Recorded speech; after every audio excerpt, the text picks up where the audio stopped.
চিকিৎসার গাফিলতিতে রোগী মৃত্যুর অভিযোগে তুলে বিক্ষোভ দেখালেন রোগীর আত্মীয়রা। উল্টে ফেলা হলো হাসপাতালে চেয়ার টেবিল। ঘটনায় ধুন্ধুমার পরিস্থিতি। বৃহস্পতিবার বিকেলবেলা ঘটনাটি ঘটেছে গঙ্গারামপুর সুপার স্পেশালিটি হাসপাতালে। পুলিশ জানিয়েছে মৃতের নাম সুজয় সরকার। পুলিশের হস্তক্ষেপে পরিস্থিতি স্বাভাবিক হয়। জানা গিয়েছে শিলিগুড়ি রাঙাপানির যুবক সুজয় সরকার তার শ্বশুরবাড়ি গঙ্গারামপুর থানার মহারাজপুরে স্ত্রী অর্পিতা সরকার এবং 7 মাসের সন্তানকে নিয়ে তাদের সংসার।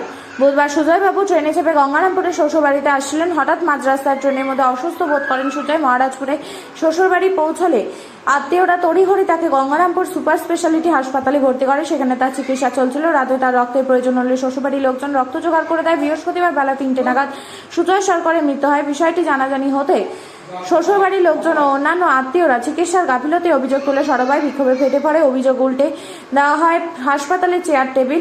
তৈরি হয় ধুন্ধুমার পরিস্থিতি। ঘটনা ব্যাপক হাসপাতাল চত্বরে উত্তেজনার সৃষ্টি হয়। অভিযোগ ডাক্তারবাবুর রোগীরা কোনো রকম চিকিৎসা করেনি, সময় মতো রক্ত দেয়নি। আমরা ডাক্তারবাবুকে বারবার রোগীর বিষয়ে জিজ্ঞাসা করলে আমাদের সঙ্গে কোনো কথা বলেনি। কোথায় রেফার কথা বললেও তারা কোনো উত্তর দেয়নি। আমাদের রোগীকে বিনা চিকিৎসায় মেরে ফেলা হলো। এদিন রোগী মৃত্যুকে ঘিরে হাসপাতালে ভাঙচুরের ঘটনায় হাসপাতালে অন্যান্য রোগীদের মধ্যে ছোটাছুটি লেগে যায়।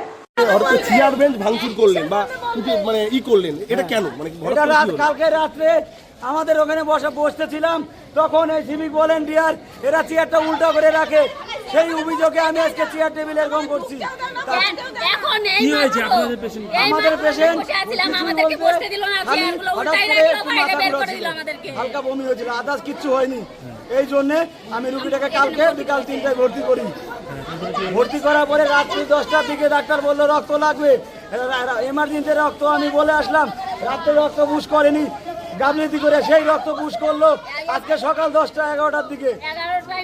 তার জন্য ডাক্তার জানার ফাঁসি চাই।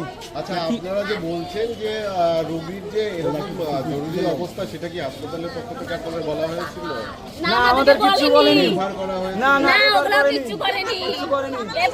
আমি নিজেই বলেছিলাম ডাক্তারবাবুকে কোথায় নিলে ভালো হবে আপনি বলেন। বললে আমি জানি না, ওনা ব্যস্ত, নার্সিং হোম নিয়ে ব্যস্ত। আমাকে এখানে দৌড়াচ্ছে তো ওখানে দৌড়াতে হচ্ছে। কথাই বলে না, 1 মিনিট টাইম দেয় না কথা বলতে। ডাক্তারের বিরুদ্ধে কি অভিযোগ করবেন? অভিযোগ তো করবোই। থানাতে করবেন? হ্যাঁ, থানাতেও করবেন। আমরা ডাক্তারের একটা সাজা চাই, আর ডাক্তার সাজা চাই। মেয়েটার যে পরিস্থিতি এখন, স্বামীটা মারা গেল, তার জন্য সে ডাক্তার কি এখন শাস্তি পাবে, সেই শাস্তিটা হোক। আমার মেয়ে হয় অর্পিতা সরকার। আপনার নাম কি? কৃষ্ণ সরকার, বাড়ি মহারাজপুর। আচ্ছা, জামাইয়ের নাম কি? জামাই সুজয় সরকার, বাড়ি কোথায়? শিলিগুড়ি রাঙামানিতে।